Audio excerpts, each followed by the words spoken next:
What's up guys, my name is Christian, welcome to my channel, and today I want to talk about something that is not an easy subject to cover because it's very multifaceted and it's not a black and white subject. And I want to talk about war and whether it's ever biblically justified or biblically necessary, if you don't want to use justified, or if it isn't, and if it is, under which circumstances is it justified or something that needs to happen, or under which circumstances is it not justified or something that needs to happen. And I think the Bible makes it pretty clear, especially in the Old Testament, considering God himself declared wars, that war is something that is sometimes necessary in order to stop evil people from spreading their plans and evil ways onto other people and spreading it to other nations, and depending on how powerful they are, the entire world.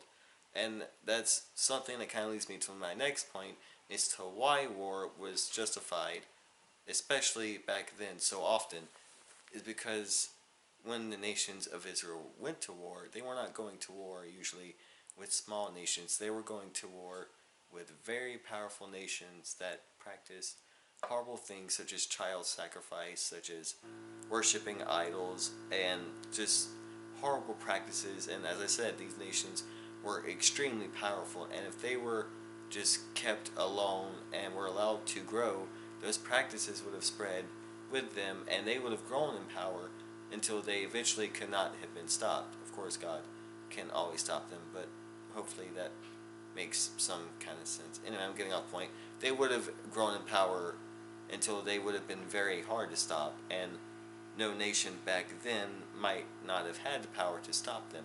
So basically they had to be dealt with right then and there, because those practices cannot be something that can be allowed to spread throughout the entire world, or even throughout a lot of the world, because they go against everything that God is for, and they go against the rights of humanity to life. They go against our rights to be left alone. They take innocent people and take advantage of them. They take the lives of innocent people, and so those practices had to be stopped right then and there, and the nations had to be destroyed before they grew too powerful. And another thing about war is it should never be used for any kind of personal gain in and of itself. Personal gain might be a side effect of good wars, but it should never be a motive to start a war, and greed should never be a motive to start a war. For example, one nation going to war with another nation because they want what the other nation has. Wars should only be waged to protect people, to where was I going with this? To protect people, to save those who are being oppressed, and to stop very powerful nations that practice very sinful things and horrible things from growing even more powerful until they won't be able to be stopped. So war is justified, and the Bible even says that there is a time for peace and a time for war, and that leads me to my next point, that even though war is sometimes justified, or at least necessary, we should always seek peace before war. We should always seek wisdom and talking, and avoid war at all costs.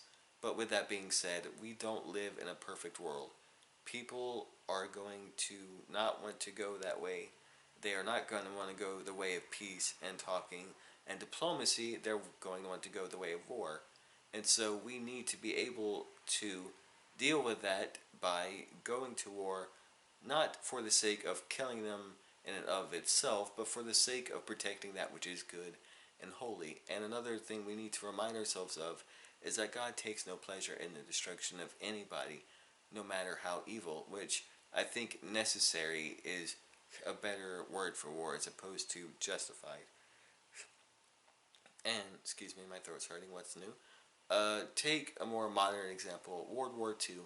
If Hitler had been allowed to live and allowed to carry out his plans of genocide of an entire race of people, not only would those people have been destroyed, but usually when someone has something like that in their mind, that genocidal thought, idea spreads to other races, and there's no telling what the state of the world would be right now, except that it would not be good by any stretch of the imagination.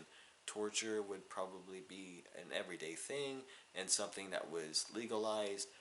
Human experimentation probably would have been legalized because that was something that he did, and a lot of just barbaric and horrible practices would have been able to be done without any penalty, except for, of course, penalty once you meet God. But we're talking about earthly wars and so on and so forth. So, wars are something that, even though they are to be avoided if we can, they are necessary. And God, again, does not take pleasure in killing anybody, but sometimes if people are so determined to carry out their sinful ways of oppressing and killing people, they have to be stopped by whatever means God condones. And God does condone war under circumstances in which those who are innocent are going to be harmed, and under circumstances in which that he deems holy are going to be defiled, and circumstances under which people are going to be oppressed.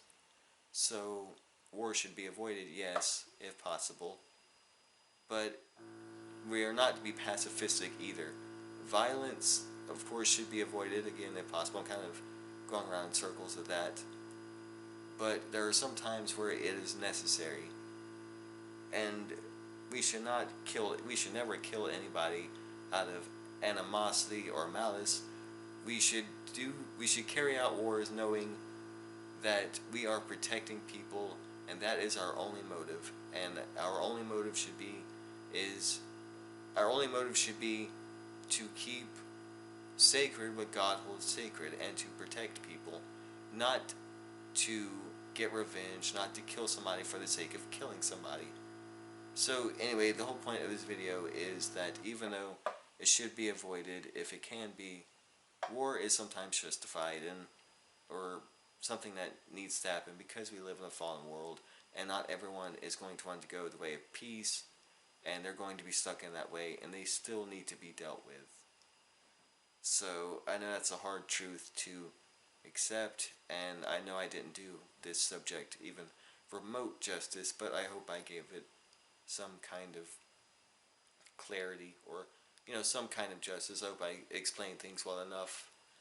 And so yeah, war, even though it is never good, it is a result of sin, whether it be from trying to get rid of sin, trying to stop sin from spreading, or sin being the cause, like two nations fighting over land or whatever else.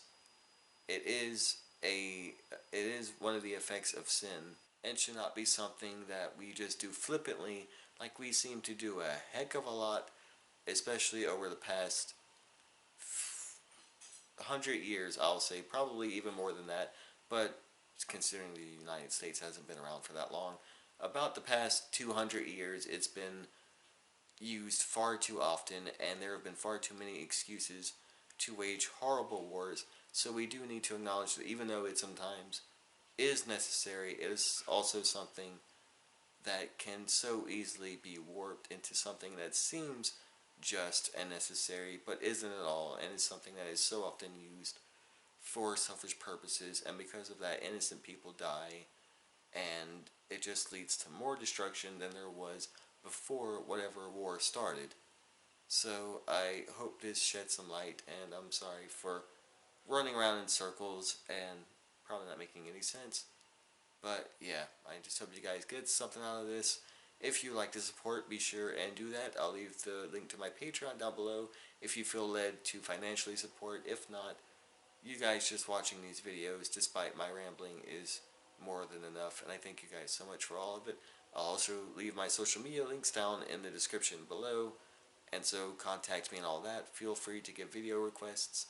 I love hearing requests from you guys and feedback, whether it be good or bad. So feel free to leave feedback as well. And I will see you guys in the next one. Sayonara.